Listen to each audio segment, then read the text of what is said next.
will there be, because very often people sort of say wait until the family get back, serve a cup of tea or something. So they will serve tea, they're going to leave the food Yeah. and everything till the main party get there, Yeah. but course still are ready from 2 o'clock onwards. But I think most people will probably go to the friend, I don't know. Or a lot of people go to the friend, depends. So. Yeah, it's an awkward. Sometimes people think it's a family. Exactly. Yeah. So you know, you want to emphasise it. You know, please come, but bearing in mind also friends sharing. Well, we said Edward as well, haven't we? I think it's at home. Can I just take? Yeah, sure, you get that. Do we take a friend place to do this? Or is it on silent? It's a promise.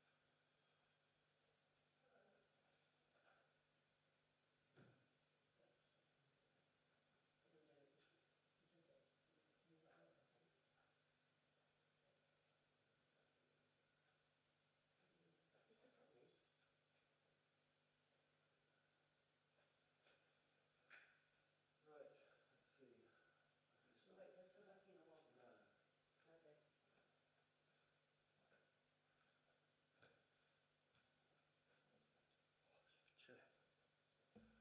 Hello.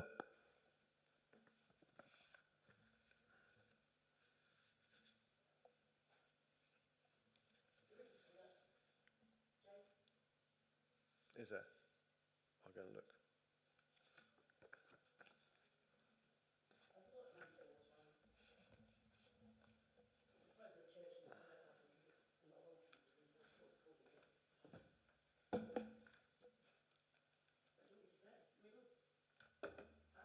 Yeah, anywhere around there would be alright, wouldn't it? You should.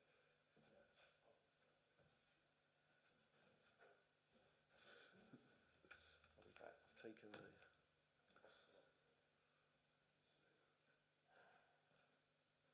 Straight through that last door.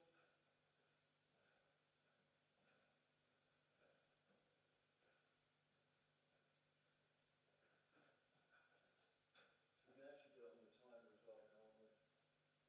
Yeah, straight through down to the back. This is for that, isn't it? That's not. That's it, lovely. You want to get in?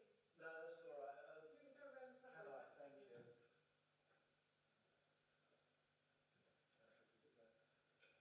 They've changed all of the altars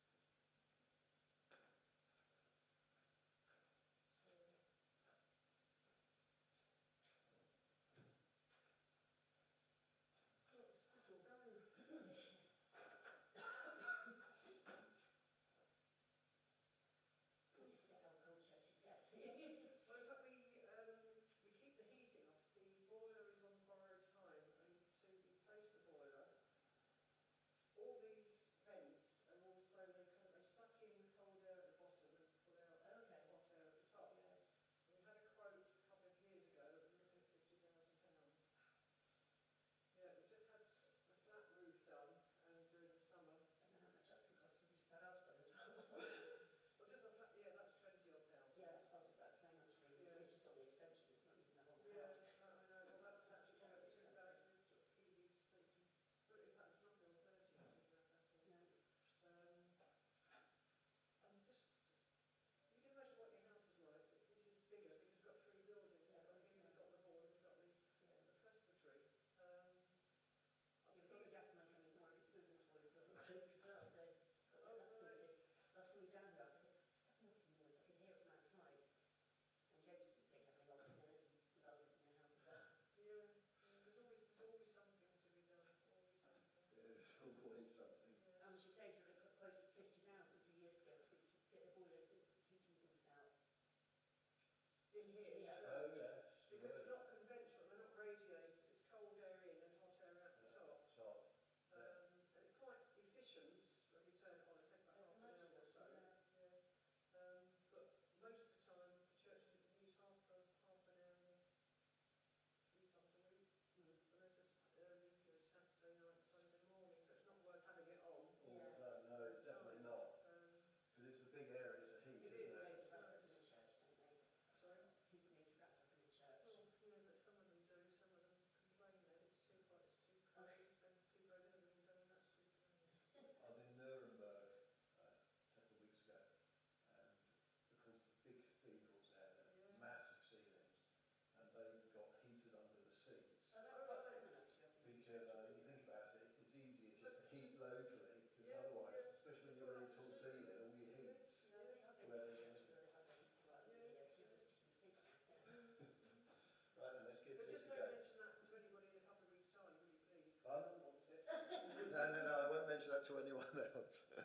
Right then, let me get my glasses and I'll put this down. If you need to move the mic, Yep. just move it from here, not from there, because otherwise you end up with a load of crackles. Oh, right. It just comes Okay, down. brilliant. Okay, that's... No, that one stays Oh, the that's... same. Yeah, It's just moving it. there it is. That's fine. Okay, that works, I think. Hello? Right. It is. I can hear it. I'm not shouting. I'm going to put it on timer. It should be 20 minutes. Ooh, thank you.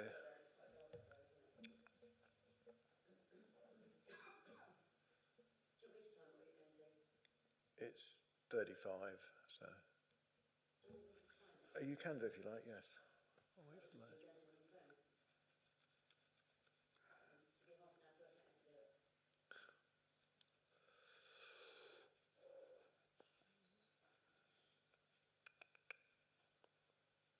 Here they come. They're coming up, right. That's okay, I've got enough to get going, right. Ready, Debbie? Yeah. 3, 2, 1, go. Bruna Maria Costanza Moore. Cause of death, sheer bloody-mindedness. I found writing Dad's eulogy easy, as he wore his heart on his sleeve and he was a transparent character. I dreaded the idea of writing Mum's, thinking it would be hard to find what to include, as she was such a private person and fiercely fastidious. However, over the last month, as I've been coming to terms with her unexpected sudden death, things just kept occurring to me, and the task of writing this was much easier than this delivery will be. Whilst this eulogy has been cobbled together over a few weeks, Mum's order of service was prepared well in advance, with a first draft in 2013 before my dad died, and regularly updated till 2023. Whilst it felt uncomfortable writing the order of service with her 12 years ago, and revisiting it for edits over the years, it was ultimately a blessing, as I know this service is exactly as she wanted. I may not finish this eulogy for 2 reasons.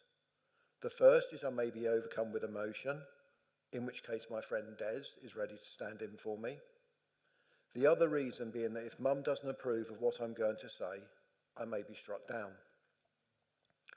I'm hoping she'll let me get to the end and consider this eulogy holistically before deciding whether to release the lightning bolt. But if she does, that will be the first time I've ever been able to finish a sentence, let alone something this long, without her interrupting me. Mum was born on the 8th of February 1937 in Aosta, Italy, to Giovanni Jon, a 33-year-old blacksmith, and Carolina Ferreri, aged 28. She was the youngest of 2 children, and her brother sadly died at the age of 31. Mum had a difficult childhood due to an ill-formed leg that necessitated long stays in hospital and wearing a leg brace. She walked with a limp all of her life. Her mother died when she was young, and her father not much later. Mum was brought up by her aunt and uncle, and she developed a lifelong friendship with her cousin Lele, who unfortunately cannot be here today. Aosta is located in the Italian Alps, just southwest of the Matterhorn, and close to the borders with Switzerland and France. So despite being Italian, Mum was very fair-skinned. At the age of 21, Mum travelled to the UK to study languages. She was very pretty and always pristinely dressed. One night in the Atlantic Ballroom in Woking, Mum met a dashing chap called Jim. Despite her good looks, Mum had 2 left feet, and one of Dad's great passions was dancing. However, they didn't let the dancing come between them, and whilst her friends got their choices of dances, she won the main prize, and 2 years later, on the 26th of November 1960, they got married. Throughout her 53-year marriage to Dad, a Cockney with a permanent tan, most people assumed Dad was the Italian until he opened his mouth. In the early part of their marriage, Mum and Dad didn't have a car, and despite always being impeccably dressed, Mum would ride pillion on his BSA 250, often wearing a dress and heels. When the weather was cold, she'd don a sheepskin coat and mittens. Dad recounted that Mum was known to fall asleep on the back of the bike, the most notable occasion being one winter when she fell asleep as they were leaving Portsmouth and didn't wake until they were back in Shearwater. In 1963, Mum moved into her own home in Greenville Road, where she lived for 62 years. I was born in 1967, followed 22 months later by my brother Andrew. After her two sons were born, Mum rarely visited Italy, having had to renounce her citizenship to marry Dad. However, she did join us on holiday to Lake Maggiore in 2017, where she was reunited with Lele. In one of the notebooks I found, Mum had written a couple of paragraphs about her childhood, and in this she said, "As both Grandad and I lost our mums when we were young, the family was everything to us. Grandad had a special gift with little children, far better than me. Both Andrew and I were much luckier and happier in childhood than Mum, having two devoted parents. She never missed a school event and always encouraged us in everything we did. So while she may have felt Dad was better with small children, this wasn't our experience and we couldn't have asked for a better mother." In addition to having two sons, Bruna was nanny to 7 grandchildren and a friend, rock and surrogate relative to many more. There was nothing that Bruna wouldn't do for those she loved, liked, and even people she hardly knew. Mum was also exceptionally loyal and discreet, taking many shared secrets with her to the grave. While she talked incessantly, she never gossiped, never judged, and always cared. When things upset her, she was stoic and would put on a brave face. When asked how she was, she'd always reply, "Plodding along." Mum has frequently been described as a big personality in a small package. Her claims to be 5 foot tall may have included some poetic license. However, her diminutive stature didn't prevent her from having a huge heart. Bruna invoked emotion in other people. Everyone she met loved her. On his deathbed, Dad said he couldn't have wished for a better wife. Mum always went out of her way to make people feel comfortable and welcome. Despite her loving and caring personality, Mum was a force of nature to be reckoned with. She wouldn't back down if she thought she was in the right and would stand her ground. When Andrew and I were teenagers, we'd often fight. I was already 6 foot and Andy stood at least 9 inches taller than Mum, but she'd physically get between us in her attempt to separate us and stop the fight. Mum ruled the roost at home and was the matriarch of the family.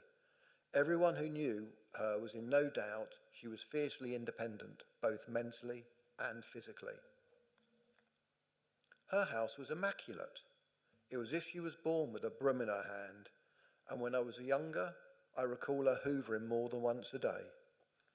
Up until she died, you'd be hard-pressed to find a speck of dust or a fingerprint where it shouldn't be. Another of her passions was her garden, and while she had some professional help, she was still outside in all weathers at the age of 88, tidying the beds or dealing with the millions of leaves that fell from the oak tree in the Surrey pub at the back of the garden. It wasn't just the house and garden. Mum was much more independent than many people years younger than her. Just 5 years ago, and approaching 84 years of age, Mum tried and successfully rode a 125cc quad bike around our garden. I remember people being surprised when gangster granny videos of Mum riding the quad, set to leader of the pack by the Shangri-Las, landed in their inboxes. Mum always managed the family finances, and Dad would just hand over his weekly pay packet. She always ensured there was money for the important things in life and sacrificed luxuries, putting her children first, paying for extra lessons and school skiing trips, amongst other things. Mum was incredibly fussy with her food, and in addition to trudging between shops for the right price, she'd also check everything she'd buy to see how fresh, ripe or firm it was. Out shopping with Debbie a couple of years ago, Mum looked through every one of about 40 packs of green beans before declaring, "I think I'll get something else." For a number of years, I tried to get Mum to accompany Debbie and me to a meal at the Waterside restaurant in Bray, but Mum would tell me she'd choke on a meal that cost that much. Not to be put off, I eventually got her and Dad to accept the meal, and they loved it so much that not only did they never decline another invite, but they also subsequently went on to go there for lunch a number of times themselves.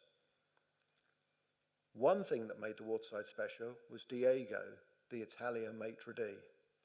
Where a lot of Michelin restaurants in London would be intimidating, Diego went out of his way to make people feel comfortable. Needless to say, being Italian and talkative, whenever she was there, I'm sure the other tables suffered, as Mum would spend an inordinate amount of time chatting to Diego in English and Italian as if they were old friends. The Waterside also reminds me of an amusing incident during one of Mum's earlier visits with Debbie and me. The two of them had popped to the ladies just after another patron had exited. Mum quickly left the bathroom, calling after the lady, "You've forgotten your purse," only for Debbie to chase after Mum and say, "No, Bruna, they have those purses on the top of every toilet." Mum had a lesion in one eye, which affected her vision for most of her life. On the occasions I was ill and off school, I remember sitting in the kitchen at the Winston Churchill where she was the caterer, and she regularly used a ruler so that the figures lined up.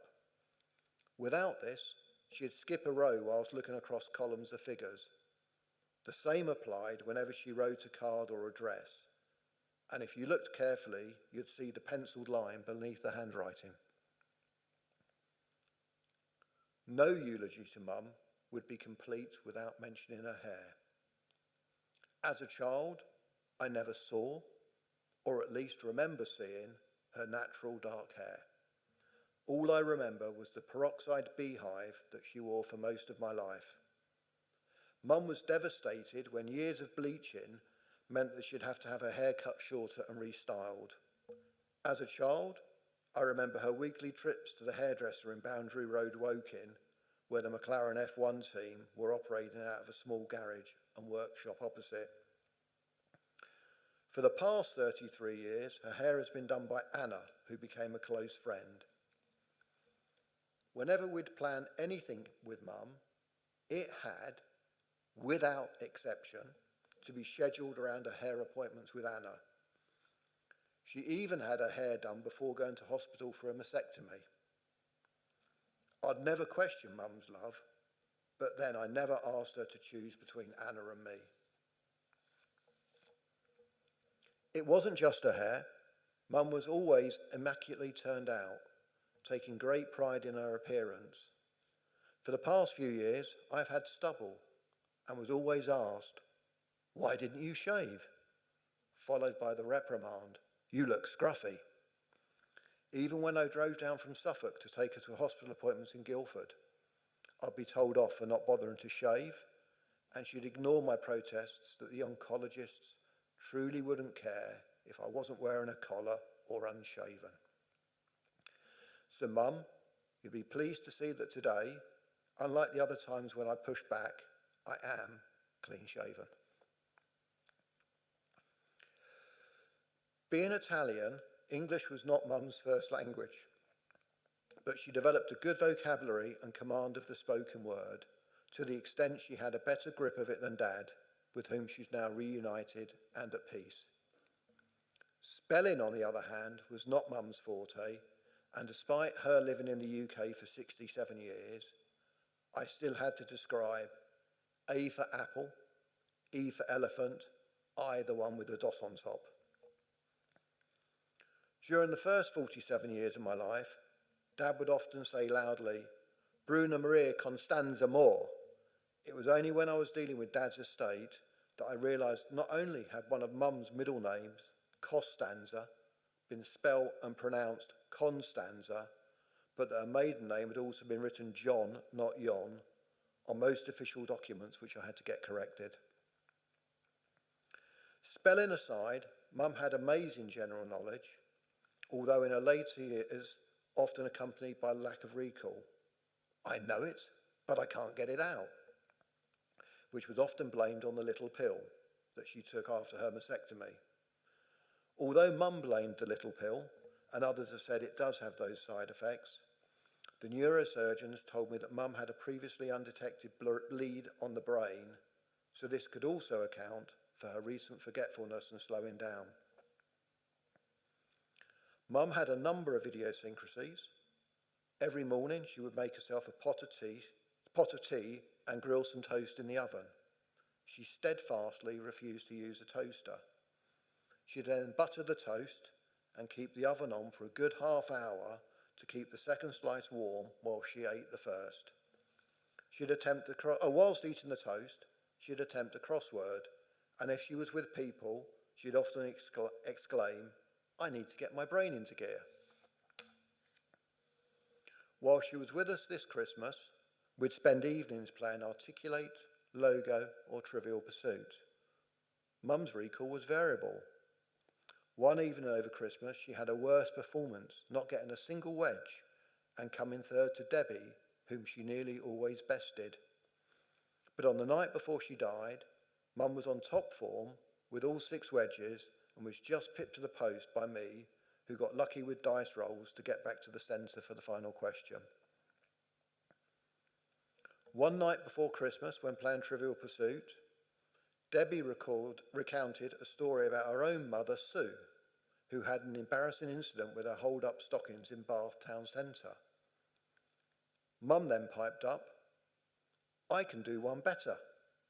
In church a few weeks ago, both my hold-up stockings started to fall down whilst I was waiting for communion.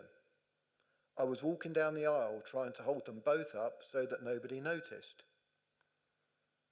Debbie then said, I assume you said to the priest, I'm sorry, I can't shake your hand.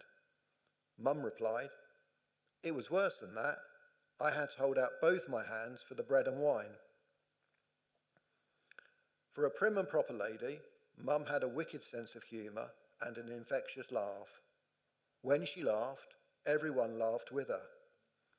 A few years ago, playing a board game with the family, Mum mixed up her words, and instead of talking about an organism, she referred to an orgasm. Realising what she said, she burst out laughing uncontrollably, and we all joined in. Mum and Dad, whilst he was alive, spent most Christmases with us in Suffolk. A regular feature of Christmas was a trip to the pantomime, which was often a present from Mum to the family. She loved the pantomime, both from the awe and wonder perspective of a child and the adult double entendre. The first time we saw Mum laugh after Dad died was at the pantomime that Christmas.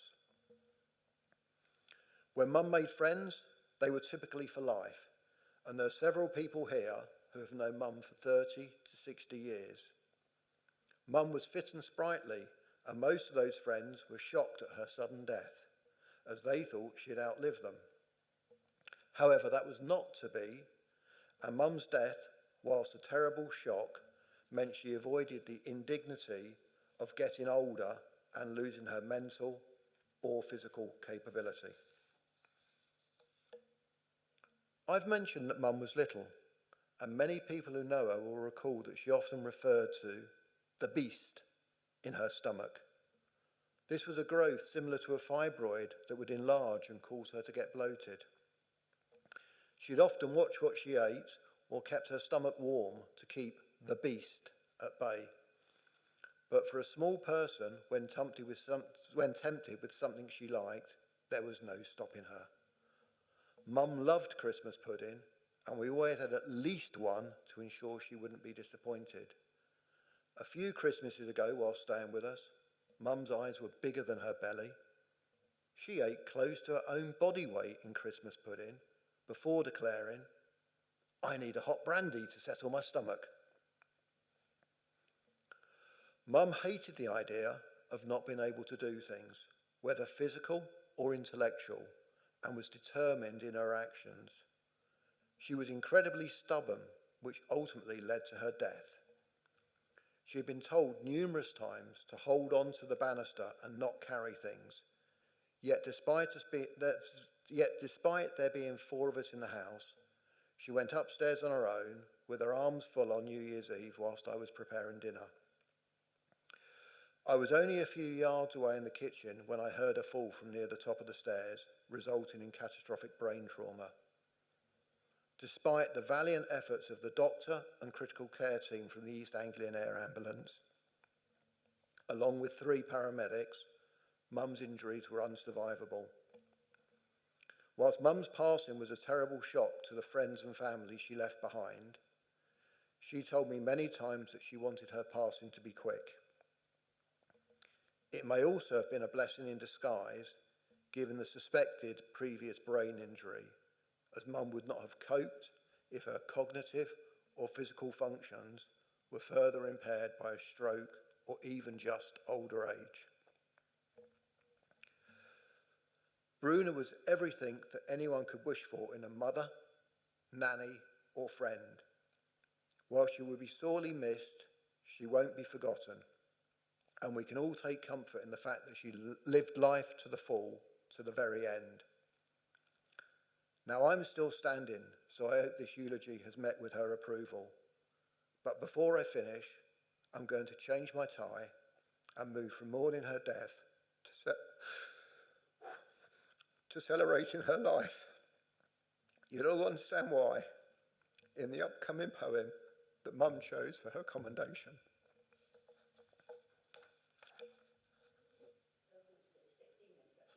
That's gone quicker then. Okay. I had trouble standing. Yeah, that's why I kept moving around. So that is actually, yes, that's 3-4 minutes quicker. Put that back. Oh dear. What did you think?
one row.